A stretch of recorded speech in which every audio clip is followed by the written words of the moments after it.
Supergirl issue 2. This is Peter David's Supergirl issue 2. This is us continuing a classic book, which, we read the first issue of last month and we just kind of wanted to keep going.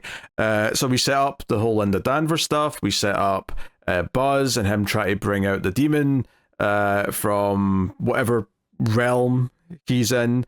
And this issue kind of picks up with kind of like, so Supergirl knows now that she is in Linda Danvers' body, that she is merged with her on some level.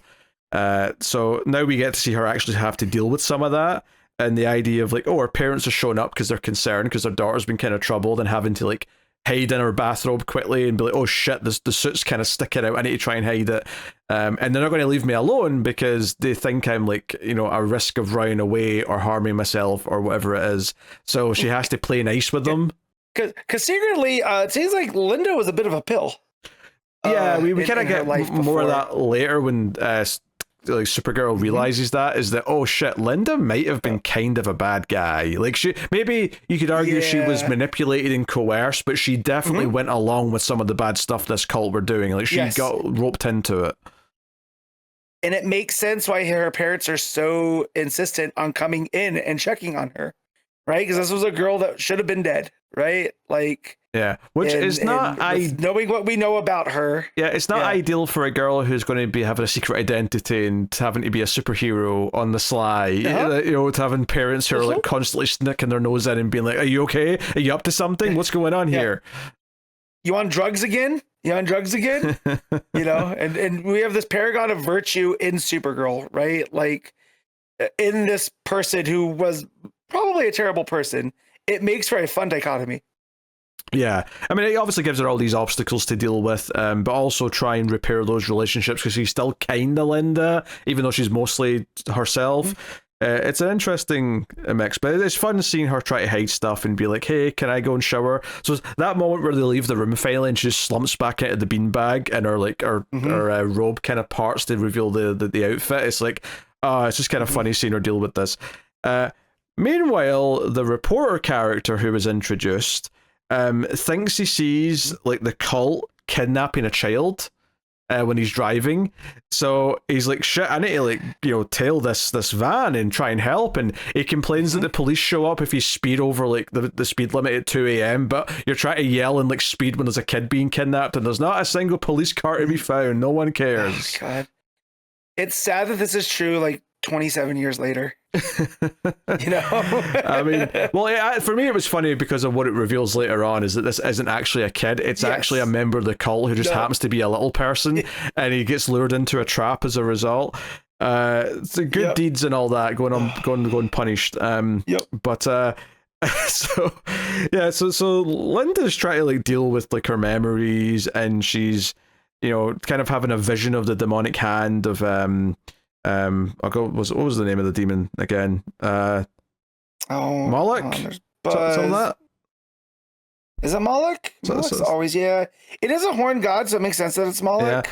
So there's a great tease here because like the Moloch stuff actually gets wrapped up by the end of this issue. The Buzz stuff is not done. He's still definitely going to be around and causing mischief. But this idea that this was all about bringing the demon into the world, there's a little moment when he's like talking to Buzz and complaining that this whole plan with Linda didn't work out, and he's like, some metahuman got involved and now it's a bit more complicated. But Moloch's like, oh wait, shit, like I think they found me, I need to go. And there's an implication that there's something else that the demon's scared of in his realm that he's like on the run from, which comes back to play later when the fight happens and like they show up and get him and it's like, oh, that dealt with him, he's not going to be a threat to Earth anymore. But now Buzz is on his own at the end and it's like, okay, so he's still going to be causing trouble. But anyway, all this is fun, but the parents insist that Linda go to the hospital and get checked out because all this stuff she's been through, and Supergirl tries to talk them out of it, but they force her to go. And the doctor, of course, is like, this is very weird. There's no signs of that operation she had when she was a kid, and also she got hit with a bullet when she was mugged last year, and there's no bullet wound. Something's really fishy here about how perfect her body is, medically speaking. Yes. So I got a chuckle out of that. The demon... Yeah, it is. So the demon, I did some digging. The demon is Chakat. Chakat, not Moloch. It sounds like cat. Yeah, Chakat. Chakat. There you go. Yes. But I understand, but I get where you got Moloch from because in a lot of different in a lot of different things where you get a horn demon looking like that, it always is a Moloch, who is the horn god from, I think. Yeah. Anyways, we're not going to get into that. But yeah, anyways. Yeah. But Gary Frank's art here, it's very Gary Frank while also being very unlike what I expect from Gary Frank. Oh, it's different time, different era. But those expressive eyes are absolutely still there. Are all there, and we get a lot of those here. But like when we get to when Buzz shows up to talk to Linda, and we get that him touching her forehead, and then the memories that come back, right? We get those expressive eyes and a very crazy face that Linda's making there, and I was just like, man, this is Gary Frank, but also so different from what I'm used to, in a good way. And the way that it's all colored with the the pinks and the blues and everything. Yeah, and because she gets these memories of like Linda basically taking naughty photos with Buzz, with the little person and the cult taking them. And what the purpose of this was, it's hard to tell, but we get this fractured page where it's like glasses cracked, and it's like she's seeing like a hand hold up a goblet of blood and someone screaming in chains, and she's like, oh wait, Linda was a part of this. She helped with this stuff, and it shows you that split, like cracked panel of like one side is Linda smiling, kind of looking evil, and then the other side is like Supergirl looking kind of shocked. And it's like, shit, she was kind of awful. And maybe we can say that she was manipulated into it to an extent and maybe like groomed by this awful man, but like, she was a part of this. She was not just innocent. She participated. Yeah, because the thing that kicks off the memory is it seems like she stabbed a dude to death, because Buzz is like, was it everything that I told you it was? Yeah. And she's like, it was a rush. And then that's the picture, and you look as the pictures are falling. There's someone with a bunch of knives in their back on the ground, right? So it's definitely, she is more than complicit here. And I do like throwing Supergirl into that person. And Buzz is basically like, oh, seducing Linda was like easy, but you might be a challenge. I'm going to enjoy doing that. And like she's like sort of flying through the clouds at him. Like the people at the hospital are like where did she go? Because she went out the window. But yeah, the big climax is in this theater where they're kind of just torturing the reporter. And like the little guy's like, hey, you thought I was a child being kidnapped, and then I'm going to stab you to death. Ha ha ha. It's actually super dark. It is, but like it's so funny, and that's why I love Peter David. Peter David adds these touches in the books of his that I've read that like I should not be laughing at that, but that is so funny. Yeah, but Supergirl comes crashing in as the demon Shakat is coming through the screen, kind of Last Action Hero style, almost like they're using it as a portal to his demonic realm, and she like super flies into him to punch him back into his realm. And they have a fight. She uses her telekinetic blast. He's got a giant dagger which he kind of blocks and like snaps the tip off of.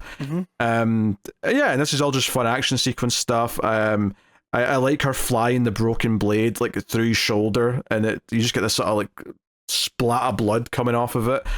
Really nice stuff. Meanwhile, Buzz goes out and like tells the police about the kidnapping and pretends that he's not involved and acts all scared. To break it up. Yeah, this was like super. I was like, oh god, you're like just instantly hateable. Honestly, like you're the most easy to hate character ever. Well, it doesn't help that he looks like John Constantine either. So he's like how I just kind of assume, like how I think of Constantine, except he's actually supposed to be the villain, so it's working quite well. Yes. So Supergirl punches the demon a butt, and all this noise basically attracts the big demon dogs that are coming, because there's some writing here, some narration from Supergirl as she flies out and saves the reporter that, oh yeah, cats and dogs, no one knows how big that war actually is, because that's effectively what's happening in this demonic realm, is these dog demons and cat demons are fighting. And I'm like, all right, okay, whatever. But the big thing from her though is she saves the reporter. He's in hospital, and she basically is like, look, something put me with Linda, something intervened and put me with her, and maybe that was for a reason, and maybe I should try and make this work to figure out what that reason is, if it's going. And yeah, people always talk about this being like the certain Supergirl story. I wouldn't say what it is for spoilers in case people don't know, but it's clearly starting to go down that path. And like, is there a divine purpose here, by merging her with Linda? So it's interesting stuff. And we just see that Buzz is still out there causing mischief at the end. Yeah. Well, and up to this point, right, the only like big screen Supergirl had been what am I trying to make Slater. Helen Slater, right? Helen Slater, yeah. And Frank draws Supergirl very much like Helen Slater on this last page. Like it is, the similarities are striking, you know, which is nice. So it does make it feel like this big, huge Supergirl. For all the new that it's doing, it's still reminding you that this is Supergirl, you know, which is nice. And then the cats and dogs iconography goes on the very last panel, where it's got a dog, you know, snarling at a cat that's all raised up on its, you know, at its back up and stuff. So yeah, this is super good. Which I do know I read this. I don't remember a lot of this, so I'm wondering if I read a different '90s Supergirl at the time.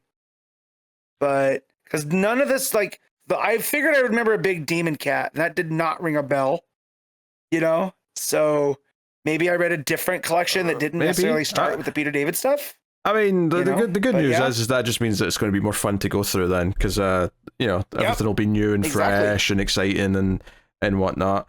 But yeah, you know, I was surprised that even though I'd read it before, I didn't remember the Tricat stuff was dealt with this relatively quickly, even though, you know, Buzz is still around. But I think the exciting stuff for me is all the family stuff of like, oh, her having to like fit into this town and this life, but while still being Supergirl when no one's going to trust her because of who Linda was before she merged with Supergirl. So I think that's the real fun stuff. And some of those expressions and Supergirl like being like, shit, the costume's hiding out or sticking out and like, her eyes and all that during those moments is very well done, which makes it very playful, makes it very fun, even though it's doing some really dark like story beats when we get into the cult stuff later on. So yeah, it's an interesting little beast of an ongoing story that just feels like its own little corner. Now, don't get me wrong, it is technically part of the DCU, and I'm sure like eventually there's going to be a Superman cameo and whatnot, but it feels so insular in terms of, no, we've got this town of characters, we've got our own things we're building to, and it's going to be its own little thing, and in a good way. I mean that as a compliment, because it's just it feels very contained and rewarding. It's not solely reliant on being a super book. It is just a solid story about this female hero going through it. And you could, you know, it's nice that it's Supergirl, but it does feel like it could have been a whole new character, and the story is still going. You know, as well as it can. So, all right, what were you giving a Supergirl issue 2? I'm gonna give this an 8.5. I think I agree with that. 8.5 sounds right to me as well.